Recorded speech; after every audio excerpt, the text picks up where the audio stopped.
आप सभी का फिर से स्वागत है। आज हम बीटा फंक्शन पे कुछ और क्वेश्चंस करेंगे। साथ ही में ये भी देखेंगे कि बीटा फंक्शन को किसी और इंटीग्रल की मदद से कैसे डिफाइन किया जा सकता है। तो सबसे पहले जो इंटीग्रल आपके पास है,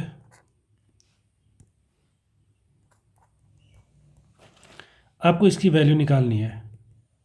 find the value of integral क्या है, इंटीग्रेशन 0 to 1, लिमिट 0 1 है तो आप समझ ही गए होंगे बीटा फंक्शन से होने वाला ये x to the power m-1 1 minus x to the power n-1 dx। और इतना तो हमको पता ही है, अगर इतना ही होता तो बहुत आसान हो जाता, पर इसके साथ एक टर्म और है bx to the power m+n। इसकी वैल्यू कितनी होगी? अगर केवल ऊपर ही ऊपर रहता तो हमें बीटा फंक्शन की डेफिनेशन से उसकी वैल्यू मिल जाती, लेकिन नीचे जो है वो थोड़ा गड़बड़ कर रहा है। तो इसको कैसे सॉल्व करेंगे देखिए।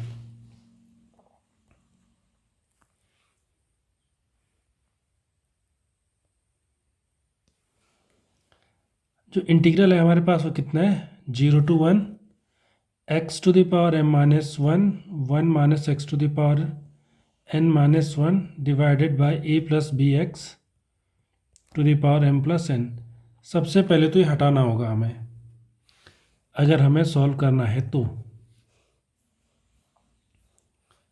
क्या कीजिए, आप इसे लिखिए integration 0 to 1 x y a plus B x. A plus B x की पावर जो है m+n है, तो इसे दोनों में डिवाइड कर दीजिए इस पावर को। तो बल्कि पूरे पे ब्रैकेट लगा लीजिए, x by A plus B x to the power m-1।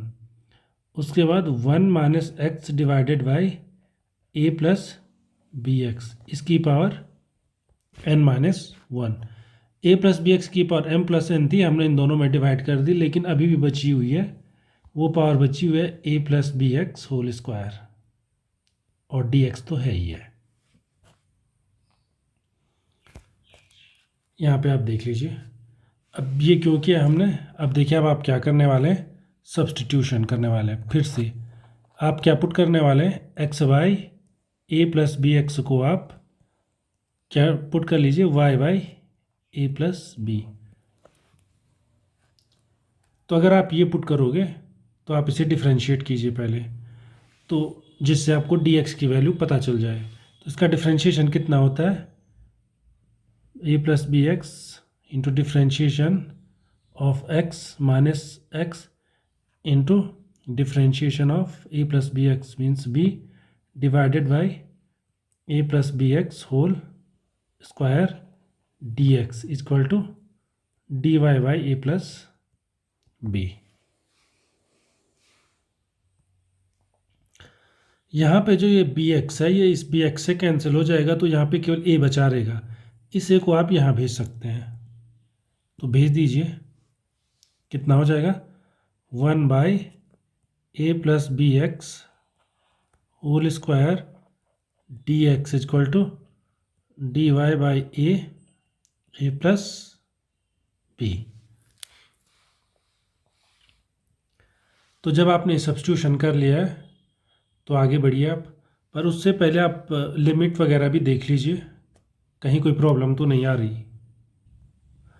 और एक और चीज़ देख लीजिए, जो ये दूसरा फंक्शन आपके पास यहाँ पे है, इसकी वैल्यू कितनी आने वाली है, x plus a plus B x की वैल्यू तो हम y divided by A plus b रख लेंगे, ए प्लस बी बाहर चला जाएगा, Y to the power m-1 तो ठीक हो जाएगा। लेकिन इस दूसरे वाले फंक्शन का क्या होगा, तो उसके लिए भी आप सॉल्व करके देख लीजिए। 1 माइनस एक्स की वैल्यू ए प्लस बी एक्स, इसकी वैल्यू कितनी होगी ये देखना भी ज़रूरी है। तो आपके पास x की वैल्यू है, आप सॉल्व कीजिए उसे।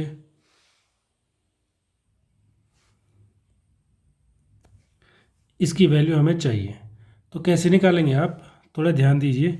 इसकी वैल्यू निकालने के लिए इसकी आप a से मल्टीप्लाई भी कर लीजिए और a से डिवाइड भी कर लीजिए।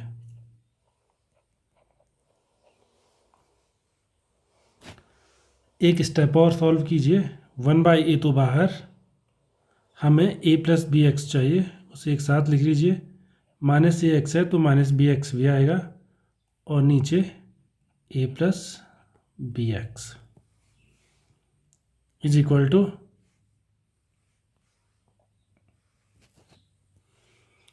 1/a।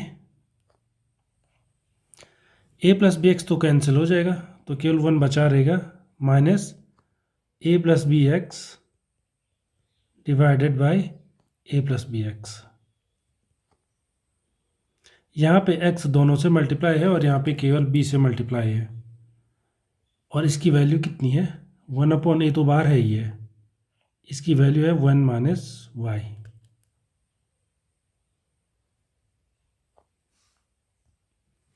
कैसे? आप ये देखिए, यहाँ पे सारी वैल्यूज आपको दी हुई हैं। अगर आप इस a प्लस बी को यहाँ भेज दें तो आपको मिलेगा a plus B x divided by a plus B x, और वही यहाँ पे मैंने लिखा हुआ है। और साथ ही में एक और चीज़ जो ध्यान रखने लायक है अभी, वो है लिमिट्स। लिमिट्स कहाँ जा रही हैं? अगर x 0 है, अगर x 0 है तो आपके सामने पे एक्सप्रेशन लिखा हुआ ही है, x 0 हो गया तो ये 0/a इक्वल टू वाई हो जाएगा, या y भी क्या हो जाएगा? 0 हो जाएगा। और when x इक्वल टू 1, तो y की वैल्यू कितनी हो जाएगी? 1/a plus b equal to y by A plus b, तो y की वैल्यू 1। तो लिमिट भी इम्पॉर्टेंट होती है, नहीं तो ट्रांसफॉर्मेशन आप करोगे तो गलत आ जाएगा, क्योंकि लिमिट भी चेंज हो जाती हैं। तो इसे अब आप कैसे सॉल्व करोगे? आपका जो इंटीग्रल है यहाँ पे, इसको आप कैपिटल आई बोल सकते हैं, कैपिटल आई। तो कैपिटल आई को हमने यहाँ तक सॉल्व कर दिया है, तो कैपिटल आई की आगे की वैल्यू क्या होगी? Hence capital I is equal to integration, limit तो 0 से 1 ही रहने वाली है। क्या था सबसे पहले? x by A plus B x to the power m-1, उसकी जगह पे हमारे पास आ चुका है y divided by A plus b, तो यहाँ पे आ जाएगा y divided by A plus b to the power m-1, तो y की पावर भी m-1 हो जाएगी। साथ ही में 1 minus x by A plus B x भी यहाँ पे है, इसकी वैल्यू होती है 1/a, वाई 1 माइनस वाई, तो ये हो जाएगा 1 minus y to the power n-1 divided by a to the power n-1। साथ ही में आप हमारे पास कितना है? 1/a plus B x whole square D x, जो यहाँ पे लिखा हुआ है, तो इसकी भी वैल्यू हमारे पास है 1/a plus B x whole square D x, इसकी वैल्यू होती है dy by A plus b, तो वो भी यहाँ पे लिखिए।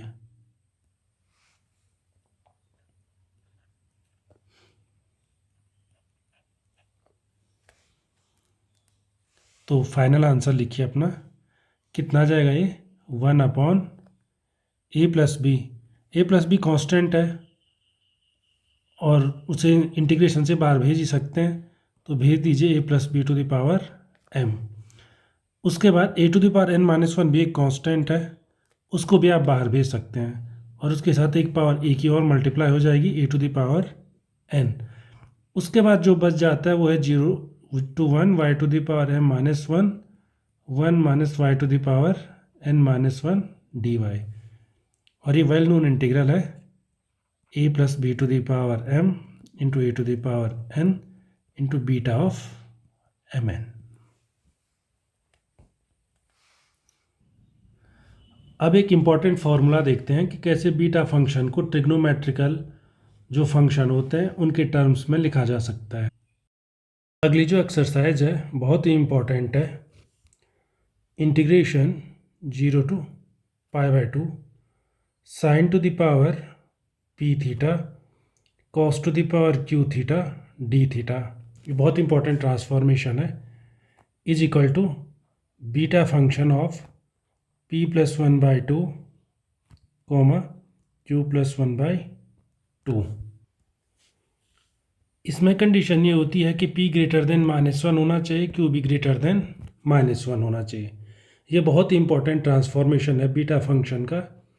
और जब भी आप आगे की लेक्चर्स देखेंगे जहाँ आपको कर्व की लेंथ या डबल इंटीग्रेशन ट्रिपल इंटीग्रेशन देखेंगे, जहाँ पे भी ट्रिग्नोमेट्रिकल फंक्शन होगा आप साइन थीटा कॉस थीटा में उसे कन्वर्ट करेंगे तो तुरंत जो इंटीग्रेशन आपके सामने है इस टाइप का बनेगा।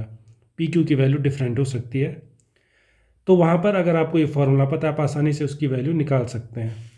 और अगर आप चाहते हैं p+1/2 और q+1/2 की जगह पे इंटीजर्स आए, मतलब mn आए, ऐसा ना आए p+1/2 q+1/2, तो आप एक सब्स्टिट्यूशन कर सकते हैं। इफ़ p+1/2 इक्वल टू, इसे m माने, q+1/2 को आप n माने। क्यों? क्योंकि मैं जो ये ऊपर बीटा p+1/2 है और q+1/2 है, इसकी जगह पे मैं चाहता हूँ m आए, इसकी जगह पर n आए। तो क्या हो जाएगा, हमारे जो p की वैल्यू है यहाँ पे, ये 2m-1 जो हो जाएगी, q की वैल्यू 2n-1 हो जाएगी इन दो इक्वेशन से।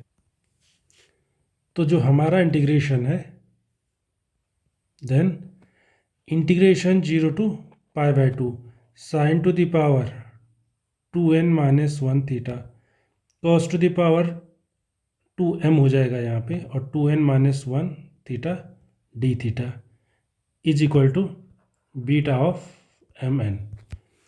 ये p की वैल्यू यहाँ से निकाली है मैंने और q की वैल्यू यहाँ से निकाली है।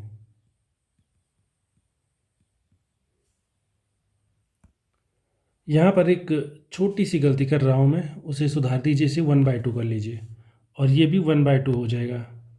मैं इसे फिर से लिख लेता हूँ, इसे यहाँ से हटा लेते हैं, 1/2 बीटा ऑफ mn। तो ये दोनों चीज़ें एक ही हैं, चाहे इसको कह दो, चाहे ये वाला हो या ये वाला हो। तो अगर इंटीग्रेशन में डायरेक्ट p और q है तो बीटा फंक्शन अप्लाई करते समय आप p+1/2 q+1/2 कर दो। अगर डायरेक्टली वो 2m-1 की फॉर्म आप देख पा रहे हैं, 2n-1 की फॉर्म है, तो हाफ बीटा -mn करेंगे। तो चलिए इसको सॉल्व करते हैं। लेफ्ट हैंड साइड से आप स्टार्ट कर सकते हैं।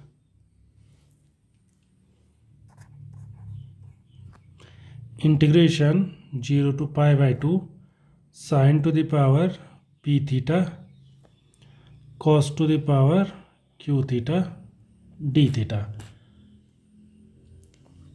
सबसे पहले हम इसको कैसे लिख रहे हैं, integration 0 to π/2 sine to the power p theta, इसको लिख रहा हूँ मैं sine to the power p-1 theta cos to the power q-1 theta और sine theta cos theta D theta.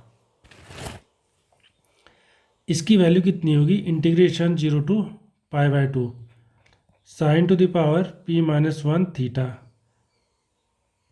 1 minus, क्योंकि sine square theta plus cos square theta 1 होता है, इससे आप लिख सकते हैं 1 माइनस साइन स्क्वायर थीटा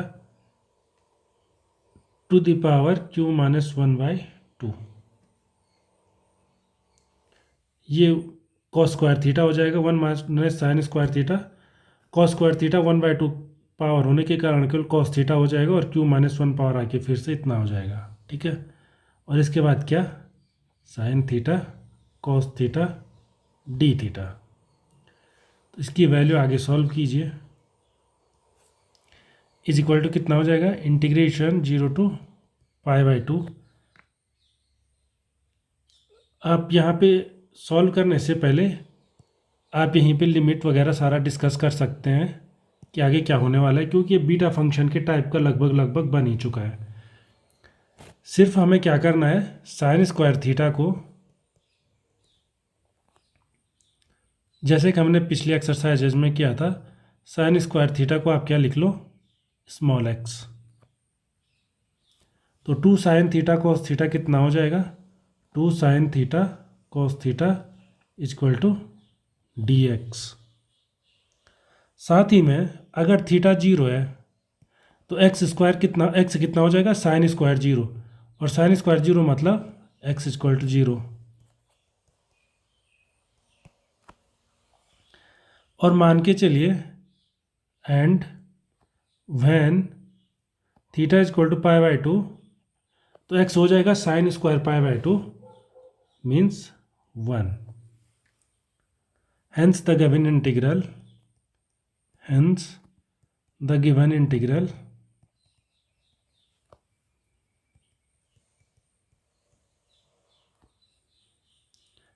कितना है गिवन इंटीग्रल, इंटीग्रेशन ये कितना हो जाएगा 0 to 1। Sign to the power p minus 1 है, तो ये x की पावर कितना हो जाएगा p माइनस 1 बाई 2। इसके बाद 1 माइनस एक्स हो जाएगा केवल, और इसकी पावर कितनी हो जाएगी q माइनस 1 बाई 2। और sine theta cos theta D theta कितना हो जाएगा dx बाई 2। तो dx बाई 2 को आप बाहर भेज सकते हैं 1/2 और dx को अंदर ही रखिए आप। तो आप यहाँ से गैस मार पा रहे होंगे कि ये बीटा फंक्शन के बहुत नज़दीक आ चुका है। और अगर आप गैस नहीं मार पा रहे हैं तो एक स्टेप और सॉल्व कर दीजिए। इसकी वैल्यू कितनी हो जाएगी इज इक्वल टू 1/2 तो कांस्टेंट है, इंटीग्रेशन 0 to 1 भी क्या करेंगे हम चेंज करेंगे नहीं। इसको लिख लिए x to the power p plus 1/2 minus 1, और इसको लिख लीजिए 1 minus x to the power q plus 1/2 minus 1 और dx। तो इसकी वैल्यू कितनी हो गई 1/2 beta function of p plus 1/2 comma q plus 1/2। तो आप यहाँ पे ध्यान रखिए p प्लस 1/2 क्या होना चाहिए ग्रेटर देन 0 होना चाहिए, और q प्लस 1/2 भी क्या होना चाहिए ग्रेटर देन 0 होना चाहिए। तो p प्लस 1/2 ग्रेटर देन 0 है का मतलब p ग्रेटर देन है -1 से, और ऐसे q भी ग्रेटर देन हो गया -1 से, क्योंकि सेम कंडीशन यहाँ पे भी है q प्लस 1/2 भी 0 से ग्रेटर होना चाहिए। बीटा फंक्शन हमने m और n दोनों ग्रेटर देन 0 है उसके लिए डिफाइन किया हुआ था। तो ये कंडीशन हमने शुरू में लिखी हुई थी ये। तो अब क्या हो गया, हमने एक ट्रिग्नोमेट्रिकल फंक्शन को जो ट्रिग्नोमेट्री का जो इंटीग्रेशन है ट्रिग्नोमेट्रिक फंक्शन का है, चाहे टेन थीटा भी हो, इसमें टेन थीटा को हम sine theta by cos theta करके साइन की पावर समथिंग कॉस की पावर समथिंग लिख सकते हैं, क्योंकि फाइनली सारे के सारे फंक्शन को आप साइन कॉस की टर्म में लिख सकते हैं। इसलिए अगर कोई भी इस टाइप का इंटीग्रल आता है तो उसे हम बड़ी आसानी से सॉल्व कर सकते हैं। इसका एक क्विक एप्लीकेशन देख लीजिए। एप्लीकेशन इससे आप जल्दी से किसी इंटीग्रेशन की वैल्यू कैसे निकाल सकते हैं वो देख लीजिए। मान के चलिए आपको integration 0 to 2 x to the power 4 8 minus x cube to the power -1/3 और dx मान के चलिए इसकी वैल्यू निकालनी है। ये इंटीग्रेशन है, कैसे निकाल सकते हैं इसकी वैल्यू। हमारे बीटा और गामा फंक्शन में यही थोड़ा दिक्कत कर रहा है, तो इस 8 को हम हटा सकते हैं और थोड़ा बहुत ट्रिग्नोमेट्री की भी हम हेल्प लेंगे। तो इस बार हम क्या करने वाले हैं, क्या पुट करने वाले हैं x क्यूब इक्वल टू 8 और साइन का फंक्शन लाने वाले हैं साइन स्क्वायर थीटा, क्योंकि 8 कॉमन हो जाएगा। और साइन स्क्वायर थीटा ही क्यों लिया है, क्योंकि 1 minus sine square theta cos square theta बन जाएगा। जैसे ब्रैकेट के अंदर 1 माइनस साइन स्क्वायर थीटा हो जाएगा वो कॉस स्क्वायर थीटा हो जाएगा। आप साइन की जगह कॉस भी ले सकते हैं, लेकिन लिमिट्स का जरूर ध्यान रखें। अगर लिमिट 0 to π/2 आ रहे हैं तो आप सही हैं, नहीं तो आप फिर से साइन ले लीजिए। तो साइन कॉस में आप उसका सिलेक्शन कीजिए जिससे लिमिट 0 to π/2 हो जाए। तो x अगर इतना होगा तो इसको डिफ्रेंशिएट करिए आप 3x² dx is equal to 16 sine theta cos theta D theta. साथ ही में जब x की वैल्यू 0 है, x 0 है, तो 8 साइन स्क्वायर थीटा 0 होगा, साइन स्क्वायर थीटा 0 होगा, थीटा भी 0 होगा। ऑल्सो अगर x की वैल्यू 2 है, क्योंकि x 0 से 2 तक वेरी कर रहा है, x अगर 2 हुआ तो x क्यूब कितना हो जाएगा 8, 8 equal to 8 sine square theta, 8 equal to 8 sine square theta. इसका मतलब है 8 8 कैंसिल, थीटा इक्वल टू π/2। क्योंकि साइन स्क्वायर थीटा 1 हो जाएगा तो साइन थीटा भी 1 हो जाएगा, तो थीटा इक्वल टू π/2। वैसे इसकी कई कई सॉल्यूशन होते हैं, लेकिन हम उतने में इंटरेस्टेड नहीं हैं अभी, हम पॉजिटिव में इंटरेस्टेड हैं। तो जो इंटीग्रांड है इसको अगर आप आई बोलें तो आई की वैल्यू कितनी हो जाएगी, इंटीग्रेशन 0 to π/2। सबसे पहले जो x⁴ है वो हटाना होगा। तो x⁴ की जगह पे क्या आ जाएगा, यहाँ पे जो x⁴ है उसको x, क्योंकि हमें 3x² dx मतलब x² dx हमें चाहिए, इसलिए x⁴ को आप दो पार्ट में ब्रेक कर सकते हैं, x² × x², और ये वाला x² हम dx के साथ लिख लेंगे।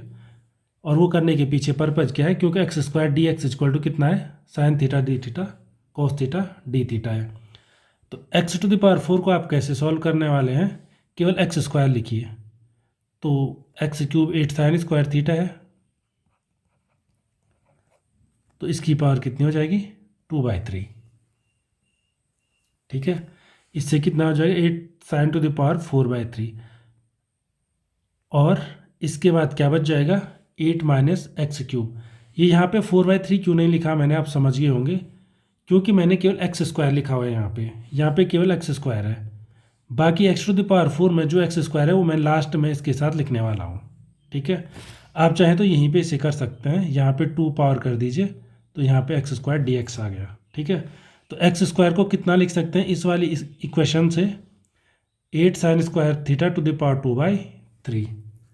अगला टर्म क्या है 8 - x³ means 8 - 8 sine square theta, और इसकी पावर जो है वो वैसी रहेगी -1/3।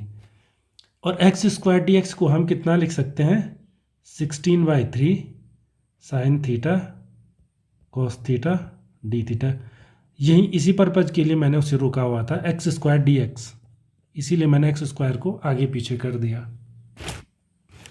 आप इसे सिंप्लीफाई करना स्टार्ट कर लीजिए, इतना तो हो ही चुका है ये, तो इंटीग्रेशन कितना हो जाएगा 0 to π/2, 8 to the power 2/3 तो 4 हो जाएगा, साइन टू द पावर कितनी हो जाएगा 2 पावर पहले से ही है तो 4/3 theta, 8 to the power -1/3 1/2, 1 minus sine square theta cos square theta, तो cos to the power -2/3 theta, उसके बाद into 16/3 sine theta cos theta D theta is equal to, जितने भी कांस्टेंट टर्म है आप उन सबको जो है बाहर भेज सकते हैं, तो कितना बच जाएगा 32/3 integration 0 to π/2। Sine to the power 4/3 यहाँ है, एक पावर और है, sine to the power 4 + 3 7/3 theta, एक पावर ये है और -2/3 पावर ये है, तो ये जाएगा 1 - 2/3 इज इक्वल टू 1/3 और डी थीटा। बस इतना ही हमारा पर्पस था, इसको साइन की पावर्स में ब्रेक करना, क्योंकि इसके तुरंत बाद हम क्या कर सकते हैं बीटा फंक्शन यूज कर सकते हैं। तो बीटा कितना होगा, फॉर्मूला आपको याद होगा, ये देख लीजिए, अगर यहाँ p है, यहाँ पे p है तो कितना आता है p + 1/2, ये नहीं है, मैंने कहीं पे फॉर्मूला लिखा होगा, ये लिखा हुआ है, अगर साइन की पावर p है तो p + 1/2 आता है, q है तो q + 1/2 आता है, तो इस चीज़ को ध्यान रखिए आप। तो इसकी वैल्यू कितनी हो जाएगी, जो 7/3 है तो 7/3 + 1/2 कॉमा 1/3 + 1/2, इसको आप सिंप्लीफाई कर सकते हैं। जो फंक्शन 7/3 + 1 को भी सिंप्लीफाई कर सकते हैं आप, और 1/3 + 1 को भी सिंप्लीफाई कर सकते हैं, और चाहे तो यहीं पे छोड़ सकते हैं। मैं यहीं पे छोड़ दे रहा हूँ क्योंकि इससे आगे मैं सॉल्व नहीं करना चाह रहा हूँ। हमने बीटा की फॉर्म में लाना था, ला दिया, तो आप इन फ्रैक्शन को सॉल्व कर सकते हैं। अब हम अगली एक्सरसाइज करते हैं। अगला रिजल्ट थोड़ा इम्पॉर्टेंट है, पर अभी तक का जो सबसे इम्पॉर्टेंट है वो वही है जिसमें अपने साइन की पावर्स और कॉस की पावर्स को बीटा फंक्शन में एक्सप्रेस किया। अगला एग्जाम्पल, मान के चलिए पी और क्यू पॉजिटिव इंटीजर हैं, पॉजिटिव। तो प्रूफ क्या करना है आपको, बीटा फंक्शन जो पी और क्यू + 1 का होता है, अगर उसे डिवाइड कर दिया जाए क्यू से, तो ये सेम होता है अगर बीटा फंक्शन आप p + 1 और q का लें और डिवाइड करें p से, और इसकी वैल्यू उतनी ही होती है जितनी beta function of P Q की होती है, डिवाइडेड बाय p + q। तो आप कर सकते हैं, डेफिनेशन को यूज करते हुए आप इन सबको प्रूफ कर सकते हैं। तो सॉल्यूशन कीजिए। बीटा फंक्शन ऑफ, एक साइड को लेकर के आप स्टार्ट कीजिए, beta function of p q + 1/q is equal to 1/q beta of p, q + 1। 1/q को मैंने बाहर रख दिया। इसको आप कैसे सॉल्व कर सकते हैं, डायरेक्टली डेफिनेशन से। 1/q integration 0 to 1 x to the power p - 1 1 - x to the power q + 1 - 1, q + 1 यहाँ पहले से ही और इसमें -1 हो जाता है dx। तो इसकी वैल्यू कितनी होगी, 1/q इंटीग्रेशन 0 to 1, जैसे कि हमने पहले भी किया था, 1 - x to the power q को आप फर्स्ट फंक्शन मान लीजिए, और x to the power p - 1 dx को आप सेकंड, इसको आप सेकंड फंक्शन मान लीजिए। तो इसके बाद आप क्या करने वाले हैं, आप इंटीग्रेशन बाय पार्ट्स। 1/q तो रहना ही रहना है बाहर, तो 1/q को आप बाहर ही लिख लीजिए, ब्रैकेट कर लीजिए। First function differentiation of second function, और इसमें लिमिट होंगी, आप लिमिट क्या होगी 0 से 1, इसकी लिमिट होगी 0 to 1। a1/q को बाहर कर दीजिए, minus integration 0 to 1 first function का differentiation q 1 - x to the power q - 1, और 1 - x का माइनस होने के कारण ये प्लस हो जाएगा, into integration of second function x to the power p/p dx। ये ब्रैकेट आप, ये वाला ब्रैकेट यहीं पे बंद मत कीजिए, नहीं तो आपको दो बार लिखना पड़ जाएगा। इस ब्रैकेट को आप यहीं पे बंद मत कर दीजिए, इस ब्रैकेट को अब बंद कीजिए, क्योंकि 1/q जो है वो इसके साथ भी मल्टीप्लाई होगा, इसके साथ भी मल्टीप्लाई होगा। इसे सिंप्लीफाई करना स्टार्ट कीजिए। 1/q, पहले वाले में क्या बचेगा, अगर x की वैल्यू 1 हुई तो पहले के कारण 0, जब आप x = 1 रखेंगे तो इसके कारण 0 हो जाएगा, 0 रखेंगे तो इसके कारण 0 हो जाएगा, तो फाइनली आपको 0 ही मिलेगा। तो आप सीधे सेकंड इंटीग्रल की तरफ बढ़िए। इंटीग्रेशन कितना है सेकंड, सेकंड वाले इंटीग्रेशन में q भी कांस्टेंट है, p भी कांस्टेंट है, तो उसे आप बाहर भेज दीजिए, और उसके बाद क्या बच जाता है, integration 0 to 1 1 - x to the power q - 1 और x to the power p dx। और इसी की वैल्यू होती है, अगर आप q और q को कैंसिल कर लें तो केवल 1/p बचेगा, और इसकी वैल्यू कितनी होती है, बीटा ऑफ p + 1, q। तो यही एक पार्ट था क्वेश्चन का। दूसरे पार्ट को भी आप ऐसे स्टार्ट कर सकते हैं, जहाँ से आपने स्टार्ट किया था यहीं से आप स्टार्ट कीजिए, लेकिन इस बार हम थोड़ा डिफरेंटली चलेंगे। इस इंटीग्रल को अगर आप आई बोलें तो आई को फिर से सॉल्व करते हैं। Again capital I equal to कितना है, 1/p integration 0 to 1 x to the power p 1 minus x to the power q minus 1 dx। ये अभी अभी हमने निकाला था, उसकी वैल्यू मैं लिख रहा हूँ। इसमें जो है मैंने ये वाला रिजल्ट यूज किया हुआ है। जो आई है वो beta P Q plus 1/q की वैल्यू है, और उसकी वैल्यू होती है 1/p beta p plus 1q। और बीटा p प्लस 1q की डेफिनेशन के हिसाब से वैल्यू होनी चाहिए x to the power p 1 minus x to the power q minus 1 dx। इसे सिंप्लीफाई करना स्टार्ट कीजिए। इसकी वैल्यू हो जाएगी 1/p integration 0 to 1 x to the power में p माइनस 1 एक बार कर रहा हूँ और एक x को रहने दे रहा हूँ, और 1 minus x to the power q minus 1 dx। अब आप क्या कीजिए, इस x को दो पार्ट्स में ब्रेक कीजिए। 1/p integration 0 to 1 x to the power p minus 1, जो ये x है ये है 1 माइनस 1 माइनस एक्स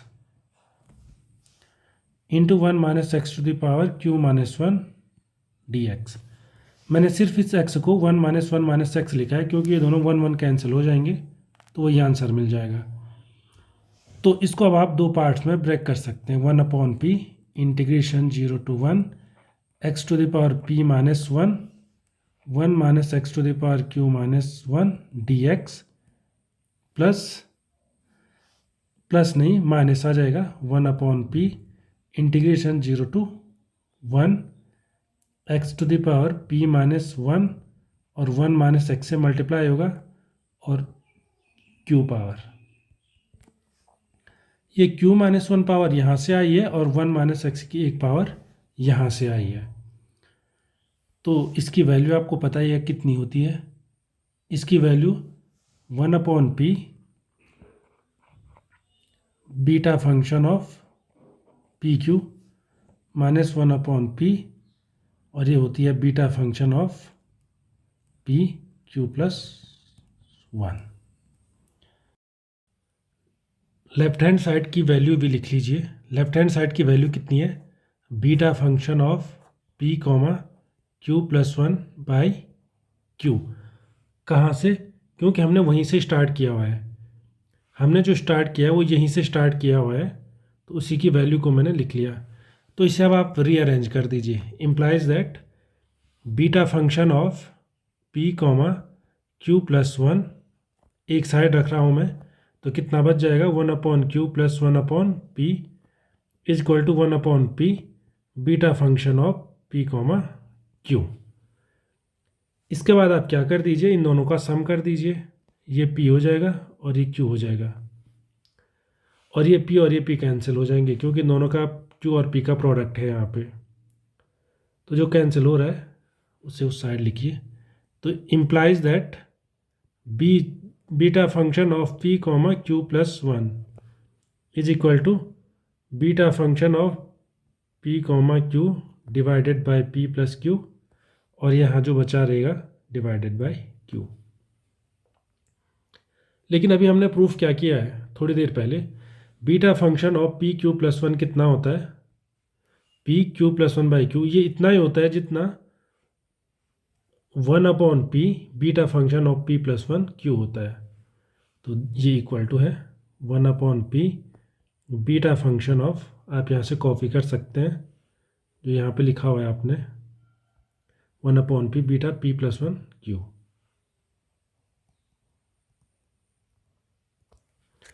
तो यही प्रूफ भी करना था आपको, ये इन तीनों की वैल्यू सेम होती है।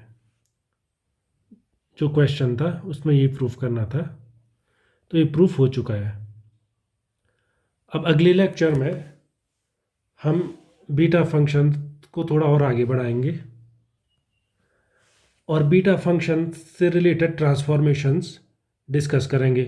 ट्रांसफॉर्मेशन का मतलब होता है बीटा फंक्शन को और आप किन किन तरीक़ों से लिख सकते हैं, या बीटा फंक्शन में कुछ सब्स्टिट्यूशन करके क्या क्या इंटरेस्टिंग फॉर्म्स आप बना सकते हैं, उन सब पर डिस्कस करेंगे। Thank you.